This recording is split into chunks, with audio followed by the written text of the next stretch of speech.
Assalamualaikum warahmatullahi wabarakatuh.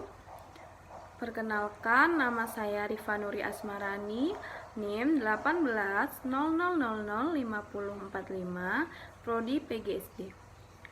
Di sini saya akan menjelaskan mengenai prinsip dasar dan metode kepanduan. Nah, apa sih prinsip dasar kepanduan?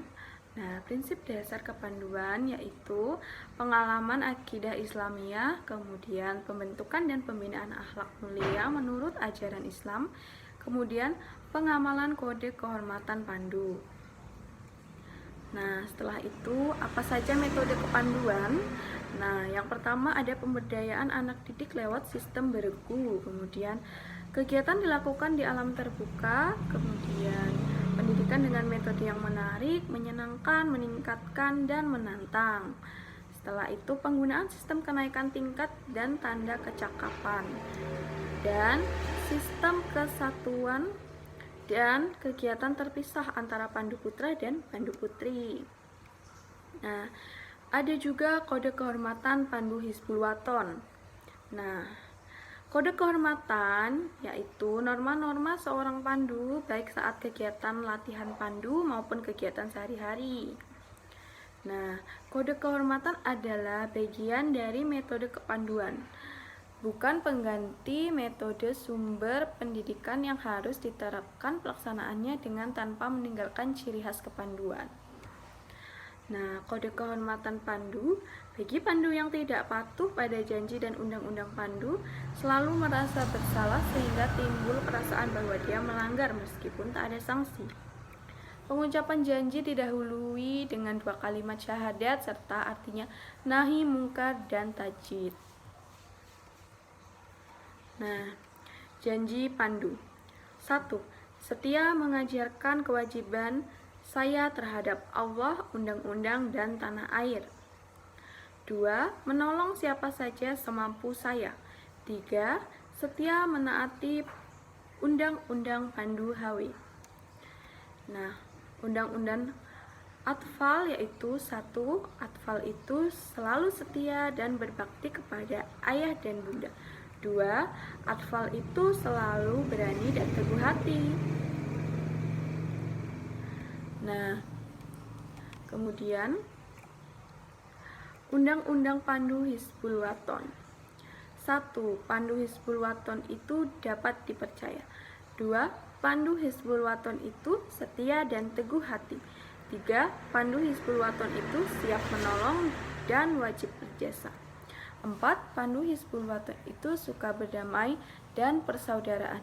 5. Pandu Hizbul Waton itu sopan, santun, dan perwira. 6. Pandu Hizbul Waton itu menyayangi semua makhluk. 7. Pandu Hizbul Waton itu melaksanakan perintah tanpa membantah. 8. Pandu Hizbul Waton itu sabar dan pemaaf. 9. Pandu Hizbul Waton itu teliti dan hemat. Nah, kemudian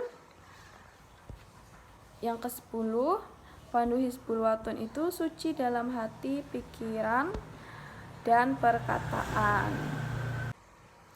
Setelah mempelajari mengenai prinsip dasar dan metode kepanduan, sekarang kita akan mempelajari mengenai struktur organisasi kepanduan Hizbul Waton. Nah, organisasi Qabilah. Nah, Qabilah bermakna tempat tinggal dalam kepanduan merupakan wadah untuk menghimpun anggota sebagai peserta didik. Nah, Qabilah berfungsi sebagai pangkalan keanggotaan.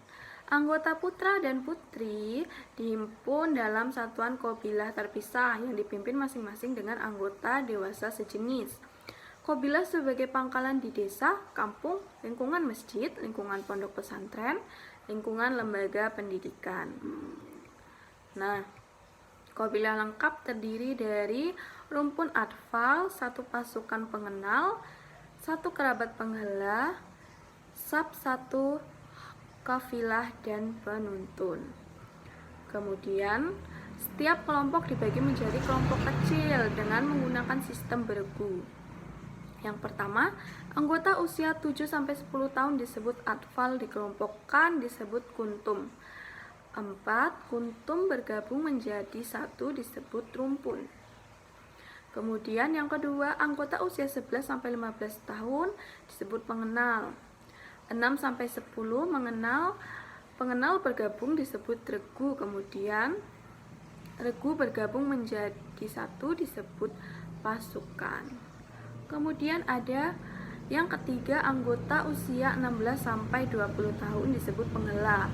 4-7 penggela bergabung menjadi ikhwan atau akhwat. Nah, yang keempat, anggota usia 21-25 tahun disebut penuntun. Beberapa penuntun bergabung disebut kafilah. Nah, setelah itu ada sebutan kelompok. Yang pertama, rumpun menggabungkan nama warna, yaitu merah, putih, biru, kuning, hijau, dan sebagainya. Kemudian regu menggunakan nama untuk putri, nama bunga atau tumbuhan, seperti dahlia, kamboja, mawar, bakung, melati. Sedangkan untuk regu putra menggunakan nama binatang. Setelah itu yang ketiga, ikhwan atau akhwat dapat menggunakan nama sesuai aspirasinya tetapi yang bermanfaat dan positif.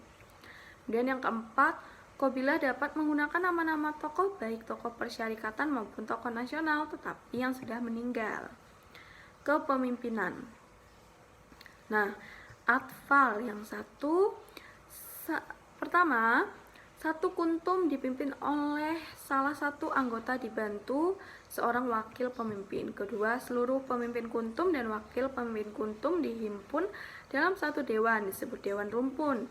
Yang ketiga, dewan rumpun oleh seluruh pemimpin atfal. Kemudian ada pengenal, satu regu dipimpin oleh satu regu dibantu oleh wakil pemimpin. Setelah itu, seluruh pemimpin regu dan wakil regu dipimpin dalam dewan, disebut dewan pasukan. Kemudian yang ketiga, dewan pasukan dipimpin oleh seorang pemimpin regu tersebut yang dipilih secara musyawarah. Keempat, seluruh pemimpin regu dihimpun dalam satu dewan, disebut dewan kehormatan pasukan. Kemudian ada penghela. Pertama, ikhwan atau ikhwat dipimpin oleh salah seorang anggotanya. Dua anggota kerabat yang sudah dilantik dapat menjadi anggota dewan kerabat. Yang ketiga, dewan kerabat dipimpin oleh salah satu anggota dewan. Kemudian ada penuntun.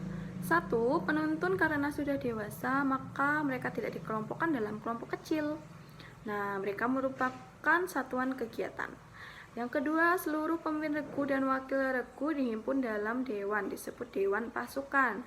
Tetapi dalam satuan kafilah tetap dibentuk kepemimpinan. Nah, sekian dari penjelasan saya mengenai prinsip dasar dan metode kepanduan serta struktur organisasi kepanduan Hizbul Wathon. Apabila ada kurang atau salahnya saya mohon maaf. Wassalamualaikum warahmatullahi wabarakatuh.